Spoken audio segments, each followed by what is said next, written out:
Hi, my name is Jay Petito, and I am here today to present my creative critical reflection on the film Humble Beginnings. This movie is about a successful lawyer named Amber reflecting on her journey and struggles as a Chinese immigrant in America. The genre of the film is drama. When creating a drama, it is important to use conventions that will move the audience emotionally.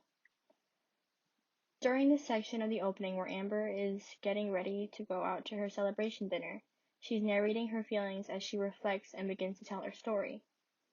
Though the opening was only 2 minutes long, I tried to use characterization throughout it in order to make the characters more realistic and relatable, which is important in dramas.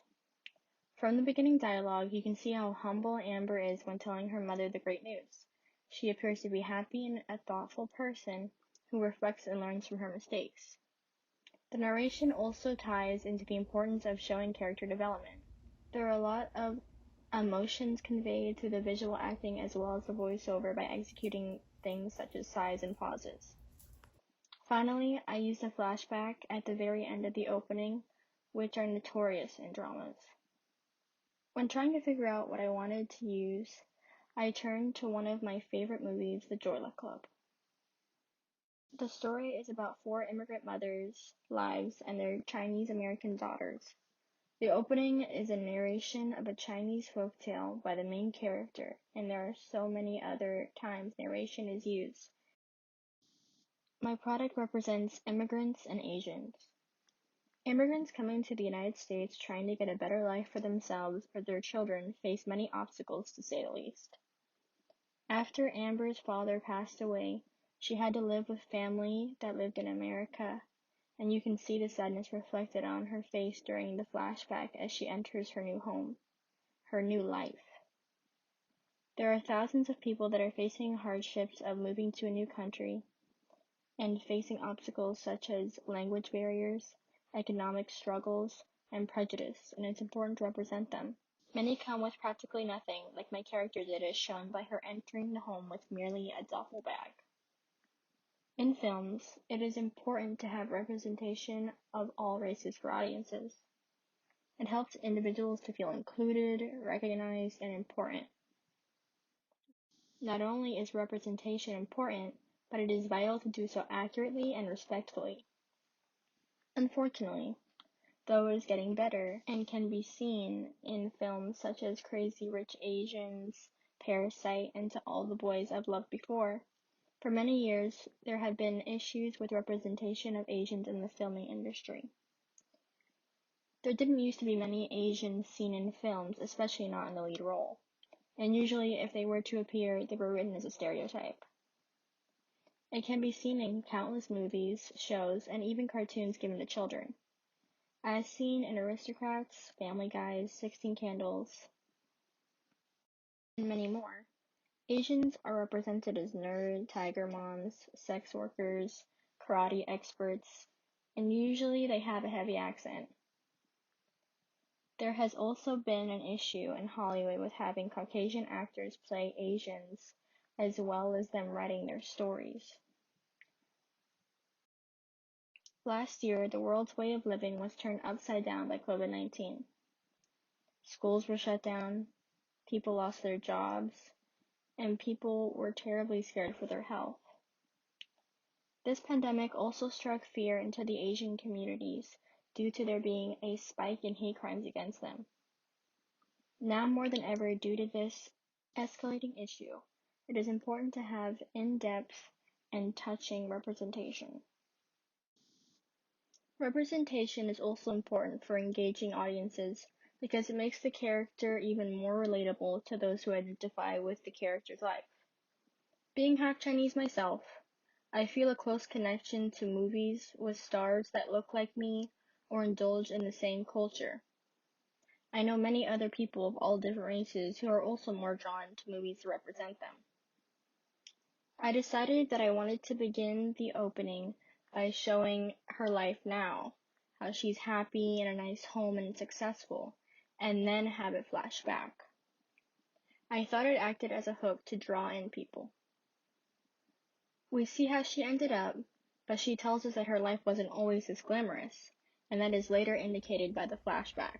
Leaves the audience longing for more of her story, as they wonder what exactly did Amber go through and how did she make it. Finally, I decided to incorporate point of view shots in order for the film to be more engaging and personal to the audience. To distribute my product, I would make sure to share it on social media. It is no secret that nowadays, in order to truly take off with anything, social media is what will really get you exposure. I would post clips of the movie and ask my friends to share it with their followers as well. I would also put together a trailer with the highlights of the most interesting parts of my movie. When I first heard about this project, I didn't think it was going to be that much of a challenge for me. However, I was extremely wrong. I never truly realized just how many elements went into producing a movie, and this was really eye-opening for me, and I have a huge appreciation for the film industry now. There were so many ups and downs, and I only produced 2 minutes of a film. I could never imagine the hardships and trials while trying to produce something that's over an hour. Due to the pandemic and not being able to go to school, we couldn't really work with each other, and it was hard to try to find people to play the parts. From beginning to end, I learned during this process the importance of flexibility. At first, I wanted to do a different story that would involve my uncle being casted. However, due to circumstances, I was unable to do so, and I had to change my entire movie idea. I worked with what I had, and I am so glad that it worked out this way. I am not the most technologically advanced person, and so that posed as a huge challenge for me during this entire production process. However, I have grown a lot from this experience. While filming, I found it hard to keep the camera steady, and I had a challenging time trying not to be seen through any reflections. After my first day on set, I was really excited to get started on editing. However, I was in for a rude awakening when I realized all of my clips were blurry. I was extremely confused and upset after working hard on filming the entire day. I went around asking my peers if any of them had experienced this as well, and then I turned to the internet in hopes of an answer and solution to this issue. I tried thinking about anything that I could have done to and remember that I had changed the frames per second while filming and thought that must have been the issue after doing research. I tried taking videos in each of the frames and I viewed them in 2 different softwares, but I still had no luck. I finally ended up discovering the issue was when I saved it from my email to my computer, it hurt the quality of my clips. I ended up saving my videos from my phone to my computer using AirDrop, and I was overjoyed that it solved my problem. It was a very interesting process learning how to edit as well, and I feel very confident in how that looked in my film. As time went on, I became more detail-oriented, and in my eyes, it made the world of a difference. I have always found it intriguing listening to directors comment on their own films and discuss all of the meaningful hidden things that are implemented into their works, and I now understand. There are so many different elements that many would probably never look twice at, but they mean so much to the production. Things such as the jade necklace used and the Chinese dress scene in the closet with her normal work clothes in the closet are prime examples of this.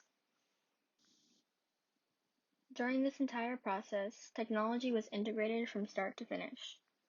Before I actually started filming, I found myself constantly online. I have never done anything like this before, so I spent a lot of my time doing research. I read a bunch of different articles that I found on Google, and I watched a bunch of YouTube videos. Throughout the project, I organized my thoughts and ideas by writing on a blog.